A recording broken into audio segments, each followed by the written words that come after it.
함께 보실 하나님의 말씀은 신약성경 마가복음 9장 2절부터 8절까지입니다. 내일 말씀이기 본문인 마가복음 9장 중에서 다 읽지는 않고요. 2절부터 8절까지 말씀을 함께 봉독하겠습니다. 마가복음 9장 2절부터 8절까지 말씀, 신약성경 68면 전후를 보시면 되겠습니다.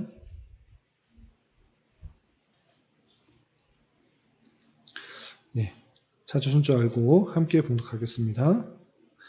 엿새 후에 예수께서 베드로와 야고보와 요한을 데리시고 따로 높은 산에 올라가셨더니 그들 앞에서 변형되사 그 옷이 광채가 나며 세상에서 빨래하는 자가 그렇게 희게 할 수 없을 만큼 매우 희어졌더라.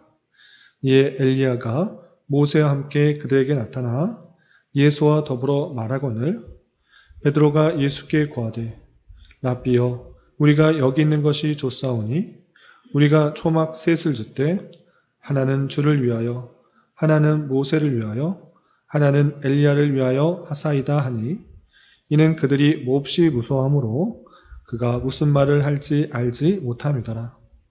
마치 구름이 와서 그들을 덮으며 구름 속에서 소리가 나되 이는 내 사랑하는 아들이니 너희는 그의 말을 들으라 하는지라. 문득 둘러보니 아무도 보이지 아니하고 오직 예수와 자기들 뿐이었더라. 아멘. 예, 잘 오셨습니다. 우리는 계속해서 마가복음을 읽어나가고 있습니다. 예, 복음서를 읽을 때 주의해야 될 점이 무엇인가 라고 할 때 여러 가지가 있겠지만 특별히 이 복음서는 예수님께서 이 땅에 오셔서 하신 행적들을 기록한 글로서 똑같은 일이 반복될 수 있다라는 것을 말하기보다는 예수님께서 이 땅에 오셔서 하신 것을 통하여서 구약에 예언되었던 그 메시아가 예수다라는 것을 증명하는 것입니다. 그래서 유대인들에게 또는 헬라인들에게 전체 사람들에게 다양한 근거를 들어서 예수님께서 구약에 예언되었던 하나님의 아들이요 메시아 그리스도다라는 것들을 드러내기 위해서 기록한 것이다. 이것들을 잊지 말아야 될 것입니다. 그래서 신기한 일들이 오늘날도 일어나면 그런 믿음이 생길 것 같은 그런 기대가 있지만 그것은 하나님께서 하시고자 하면 하실 수도 있고 하시고자 아니하시면 안 할 수도 있는 것이라는 것을 생각하면서 읽어나가야 될 것입니다. 그래서 여러 가지 기사와 이적을 통해서 예수님이 누구인가 이것을 잘 아는 것이 중요하겠습니다. 오늘 본문에서도 예수님께서 여러 기적과 이사를 행하시면서 자신이 어떠한 분이신지를 드러내고 있는데 어떠한 분이신지를 잘 깨닫고 또 그분께서 원하시는 말씀이 무엇인지 집중하면서 교훈받고 또 기도 제목을 삼는 시간을 갖도록 하겠습니다.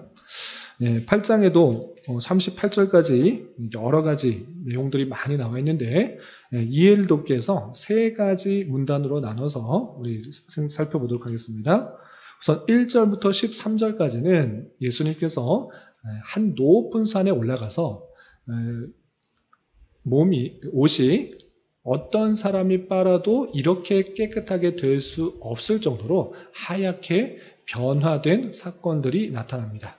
그래서 이른바 변화산 사건이라고 표현하는데 산 이름이 변화산이 아닙니다. 산은 정확하게 드러나 있지 않습니다. 그냥 높은 산으로 되어 있어서 학자들마다 견해가 다르긴 한데 헬몬산이 아닐까 이렇게 추측합니다. 그 지역에서 가장 높은 산이 헬몬산이기 때문에 헬몬산이 아닐까 생각하는데 어쨌든 예수님께서 제자들과 함께 그 높은 산에 올라가셨는데 그 옷이 아주 희게 변한 것입니다.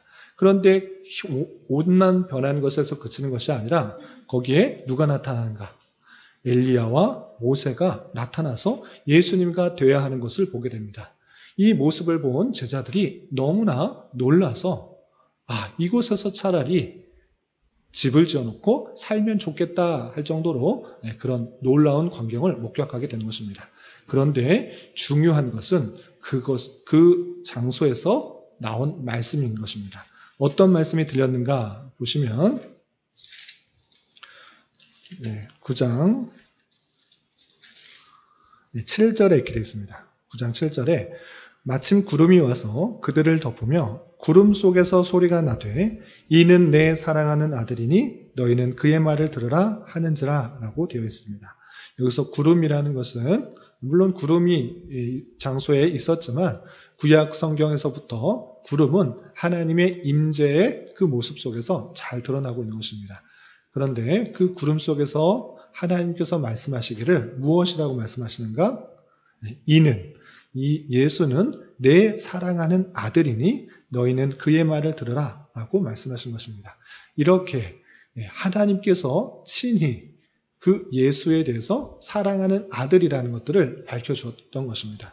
그래서 예수님이 누구인지를 잘 깨닫는 것이 중요한데 하나님의 아들로서 우리에게 오신 분이다. 이 사실들을 잊지 말아야 할 것입니다. 그런데 거기서 그치지 않고 이는 하나님의 아들이라는 것을 내 사랑하는 아들이라는 것에 그치지 않고 덧붙여서 하신 말씀도 대단히 중요합니다. 어떤 말씀을 더 하셨습니까? 너희는 그의 말을 들으라. 내 사랑하는 아들이니 그의 말을 온전히 듣도록 명령하신 그 모습을 보게 되는 것입니다. 그리고 그 놀라운 광경을 목격했음에도 불구하고 예수님께서는 제자들에게 무엇이라 말씀하시냐?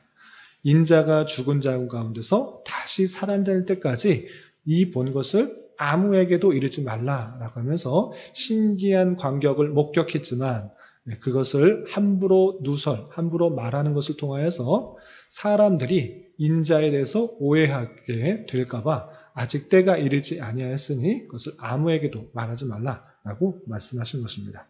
이렇게 변화산 사건에서 예수님께서 하나님의 아들이신 것들을 증명된 그 말씀이 있고 또 다음에 어떤 말씀이 있는가?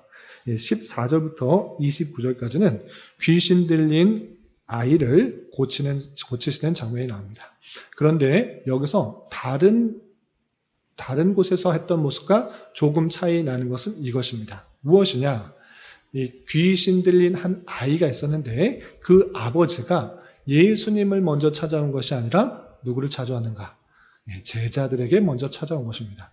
제자들도 예수님으로부터 능력을 받아 복음을 전하고 또 귀신 쫓는 사역들을 많이 했기 때문에 그것을 본 사람들 중에 한 사람, 자신의 아들이 귀신 들린 그 모습이 있을 때 제자들에게 찾아가서 이 아이가 귀신 들렸으니 귀신을 쫓아달라라고 말합니다.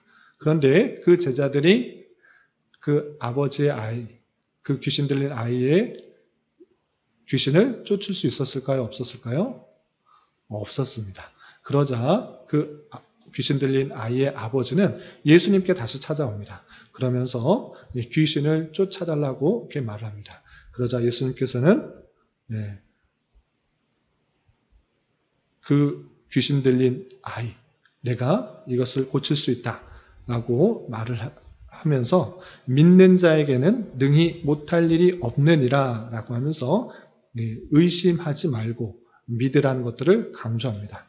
그러면서 그 아이에게 귀신아 내가 내게 명하노니 그 아이에게서 나오고 다시 들어가지 말라라고 하면서 그 귀신을 쫓아내는 것입니다. 그래서 그 귀신이 그 아이로부터 나와서 그 아이는 온전하게 되었는데 여기서 제자들이 신기하게 생각합니다. 왜 저희는 그 아이의 귀신을 쫓아내지 못했습니까? 이렇게 궁금해하자 예수님께서는 제자들에게 이렇게 말합니다. 29절 보시면 이르시되 기도 외에는 다른 곳으로 이런 종류가 나갈 수 없느니라 라고 하면서 너희가 너 자신의 능력만을 믿고 기도하지 않았기 때문에 귀신이 쫓아나가지 않았다. 그러므로 귀신을 쫓아낼 수 있는 방법은 기도하는 것이다 라고 알려주었습니다. 그리고 30절부터 50절까지는 또 다양한 내용들이 있는데 첫 번째로 예수님께서 제자들에게 하신 말씀은 인자가 많은 능력을 행할 수 있는 그런 능력이 있음에도 불구하고 사람들의 손에 넘겨져서 죽임을 당할 것이고 죽임을 당하고 끝나는 것이 아니라 3일 만에 다시 살아날 것을 다시 한번 제자들에게 알려주십니다. 그런 가운데 예수님의 제자는 자신이 더 높아지려고 하는 그런 모습들이 있었던 것입니다. 그래서 누가 크냐? 내가 크다. 내가 아니다. 내가 크다. 서로 다투면서 논쟁하는 가운데 있을 때 예수님께서는 누구든지 첫째가 되고자 하면, 누구든지 으뜸이 되려고 하면 끝사람이 되며 끝에 낮은 사람이 되는 것이고, 사람을 섬기는 자가 높은 사람이다 라고 하면서 섬기는 자의 모습으로 살아가야 될 것을 알려주었습니다. 그리고 38절 이하 또 50절까지는 또 여러 가지 교훈들이 있는데, 첫 번째는 믿음이 없는 연약한 자에 대해서 더욱더 행동을 조심하여 그가 실족하지 않도록 강조하는 모습을 보게 됩니다. 어떤 면인가 보시면 42절에 이런 표현이 있습니다. 42절, 누구든지 나를 믿는 이 작은 자들 중 하나라도 실족하게 하면 차라리 연자맷돌이 그 목에 매여 바다에 던져지는 것이 나으니라 라고 하면서, 믿음이 있지만 그 연약한 자가 있을 때 실족하게 하는 그 모습이 있다고 하면 차라리 연자맷돌 목에 달아서 물에 빠지는 게 좋겠다 라고 말하면서 아주 강력하게 말하는 것입니다. 그러니까 믿음이 연약한 사람이 실족하지 않도록 삶과 행동을 조심하라 라고 아주 강하게 말씀하시는 것입니다. 뿐만 아니라 43절 이하 50절에서는 또 더 강력한 말씀이 있습니다. 어떤 말씀이 있는가? 손이 범죄하게 하면 손을 찍어버려라. 차라리 손 없이 장애인의 모습으로 영생에 가는 것이 중요하지 손이 계속 범죄하게 놔두도록 하지 말라라고 하면서 아주 강력하게 행동을 단속하는 것을 보게 됩니다. 손뿐만 아니라 45절을 보면 내 발이 너를 범죄하게 하거든 찍어버리라. 다리 저는 자로 영생에 들어가는 것이 두 발을 가지고 지옥에 던져지는 것보다 나으니라. 또 47절에 내 눈이 너를 범죄하거든 빼어버려라. 한 눈으로 하나님 나라에 들어가는 것이 두 눈을 가지고 지옥에 던져지는 것보다 나으니라 라고 하면서 손이나 발이나 눈이나 어떠한 것이라도 죄를 범하게 하면 차라리 찍어버리고 빼어버려서 천국에 영생에 들어가는 것이 더 중요하다라고 아주 강력하게 말씀하십니다. 그러니까 이 말씀을 그대로 문자적으로 그대로 적용하여서 오늘날 손이나 발이나 눈이 범죄하면 손을 찍어버리고 잘라버리고 빼버리면 안 되는 것입니다. 이 말의 올바른 뜻을 잘 알아야 되는 것입니다. 눈과 손과 발이 쉽게 범죄하게 하는 줄 알아 더욱더 삼가 조심하여서 죄를 짓지 않도록 단속하라는 말씀이지, 남의 죄를 짓게 하는 것 다 자르게 하면 우리 몸이 남아날 수가 없는 것입니다. 우리는 다 죄인이고 연약하여서 범죄하기 쉬운 그런 모습일진데, 더욱더 행동과 생각과 마음을 단속하여서 죄를 짓지 않고 또 하나님께서 원하시는 영생으로 들어갈 수 있도록 더욱더 노력해라 라는 그런 말씀으로 이해될 것입니다. 이렇게 강력하게 우리의 삶을 단속하는 말씀으로 9장이 마쳐지게 됩니다. 이를 통해서 교훈받을 수 있는 것을 세 가지로 다시 정리하겠습니다. 첫 번째, 예수님께서 변화산 사건에서 하나님께서 그 예수님에 대해서 하신 말씀들을 잘 우리는 이해해야 될 것입니다. 하나님께서 그 변화산에서 예수님을 이는 내 사랑하는 아들이다 이렇게 선언했던 것입니다. 그러므로 예수를 하나님의 아들로서 분명히 이해해야 될 것이고, 또 거기서 그치는 것이 아니라 그의 말을 들으라 라고 했던 것처럼 예수님께서 하신 말씀을 그대로 순종하고 잘 따르는 그런 제자의 모습이 있어야 될 것입니다. 이런 말씀에 따라 예수님을 바로 알고 믿으며 그분의 말씀에 더욱 순종하게 힘쓰는 저와 여러분 되시기를 주님의 이름으로 부탁을 드립니다. 두 번째, 아주 중요한 핵심적인 내용이 있는데, 귀신 들린 아이를 왜 제자들은 못 고쳤는가? 예수님은 고치셨는데 제자들은 못 고쳤는가? 라고 했을 때 주님께서 무엇이라고 말씀하셨습니까? 기도 외에는 다른 것으로 이런 종류가 나갈 수 없느니라 라고 말씀하셨습니다. 그런데 제자들에게 아까도 잠깐 설명했다시피 예수님께서 그 제자들에게 귀신 쫓는 능력을 주셨습니까? 주시지 않으셨습니까? 전도할 때 그 귀신 쫓는 능력을 주셨습니다. 그럼에도 불구하고, 그리고 또 귀신을 쫓는 것이 하나님의 뜻입니까? 아닙니까? 하나님의 뜻입니다. 그런데 왜 제자들이 그것을 못했는가라고 할 때 예수님은 이 말씀을 하셨던 것입니다. 기도 외에는 이런 유가 나갈 수 없느니라. 그러므로 귀신을 쫓는 그 일을 할 수 있는 것은 기도다라고 알려주신 것입니다. 그러므로 여기서 아주 중요한 사실을 알 수 있는데, 그럼 기도가 도대체 무엇이길래 귀신을 쫓을 수 있는가? 하나님의 뜻이면 그것을 다 이룰 수 있어야 되는데 왜 기도하지 않았다고 그것을 이루어지지 않게 하였는가? 이것을 잘 생각해야 되는 것입니다.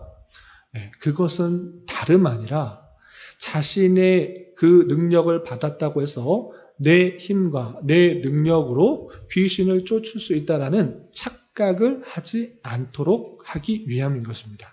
다시 말해서 귀신을 쫓는 능력이 자신이 명했다고 하는 것이 아니라 하나님께서 그를 통하여서 능력이 나가도록 그렇게 하신 그 방편인데, 사람은 자신에게 힘이 있고 자신에게 능력이 있다는 것이 아니라 오직 하나님의 능력과 하나님의 역사심이 나를 통해서 나간다는 것들을 계속적으로 생각할 수 있도록 기도하라라고 하셨던 것입니다.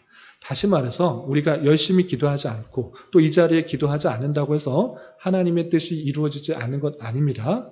그럼에도 불구하고 우리가 왜 나와서 기도하는가? 왜 저절로 왜 하나님께 부르짖으며 간구하며 때마다 시마다 기도하며 간구하는가? 그 이유는 내가 내 힘과 내 노력과 내 열심으로 이루어지는 것이 아니라 오직 하나님께서 나를 통하여서 이루신다는 것을 잊지 않도록 하시는 방편이 기도라는 것입니다. 그러므로 기도하는 것을 통하여서 하나님의 뜻이 무엇인지를 잘 보고 또 하나님을 더욱더 의지하며 하나님을 믿는 그런 수단으로 삼아 그 믿음의 행동을 통하여서 그 의지하는 행동을 통하여서 하나님의 뜻이 이루어가는 선한 통로로서 선한 도구로서 역할을 해야 되는 것입니다. 오늘 이 시간에 또 기도하는 일들을 할 텐데 하나님께서 나를 통하여서 하나님의 뜻이 온전히 이루어지기를 바라는 마음으로 더욱더 간절히 기도하며 그 뜻을 이루기 힘쓸 수 있는 우리가 될 것입니다. 자신의 힘과 능력을 의지하는 것이 아니라 주님의 뜻과 능력을 믿음으로 온전히 하나님의 뜻을 간구할 때 하나님의 역사가 우리를 통해서 일어난다는 것을 잊지 않는 저와 여러분 되시기를 주님의 이름으로 부탁을 드립니다. 그리고 마지막에 여러 가지 교훈이 있는데 그것을 좀 종합해서 말씀드리면, 주님께서 이 땅에 오신 것은 섬김을 받으려 하신 것이 아니라 섬기려 오셨다라고 말씀하셨고, 또 높아지려고 하는 자는 끝사람이 되고 또 무사람인 섬기는 자가 첫째가 된다라고 말씀하신 것입니다. 첫째가 되기 위해서 낮아져라 이런 말이 아니라 하나님께서 우리에게 원하시는 마음은 교만하고 거만한 마음이 아니라 늘 겸손하고 낮아진 마음을 원하신다는 사실들을 잊지 말아야 할 것입니다. 나의 부족함과 연약함, 죄악을 깨달으며 나보다 남을 낮게 여기고 또 겸손히 섬기는 그런 모습들을 가져야 될 것입니다. 또한 믿음이 연약한 자들을 위해서 내가 여러 가지 모든 것을 행할 수 있지만 믿음이 연약한 자들이 혹여나 나의 자유함으로 내가 행하는 것으로 실족하지 않게 내 행동을 삼가 조심해서 행동해야 될 것입니다. 또한 죄의 무서움을 알아 손과 발과 눈, 그 행동하는 모든 것들을 잘 단속하여서 죄를 짓지 않도록 더욱 주의해야 될 것입니다. 이런 저와 여러분 되시기를 주님의 이름으로 부탁을 드립니다. 기도하겠습니다. 하나님 아버지 감사합니다. 오늘 말씀을 통해 주님께서 어떠하신 분이신지와 또 기도의 능력, 그리고 제자들에게 하신 여러 가지 교훈의 말씀을 살펴보았습니다. 이런 말씀을 대하는 자로서 예수님을 하나님의 아들이요 택하신 백성을 위해 희생당하실 그리스도이심을 확실히 믿게 하여 주시고, 언제나 주님을 의지하며 그분의 뜻을 이루기 위해 더욱 힘써 기도하는 자 되게 하여 주옵시고, 늘 겸손히 남을 섬기며 믿음이 연약한 자들의 삶을 위하여 더욱더 힘쓰며 죄악을 범하지 않도록 내 삶을 잘 단속하며 살아가는 자 되게 하여 주시옵소서. 주님, 이 시간 계속해서 우리에게 주어진 여러 가지 기도 제목을 가지고 주님 앞에 나아갑니다. 믿음으로 간구하는 은혜의 시간이 되게 하여 주시옵소서. 예수님의 이름으로 기도 올리옵나이다. 아멘.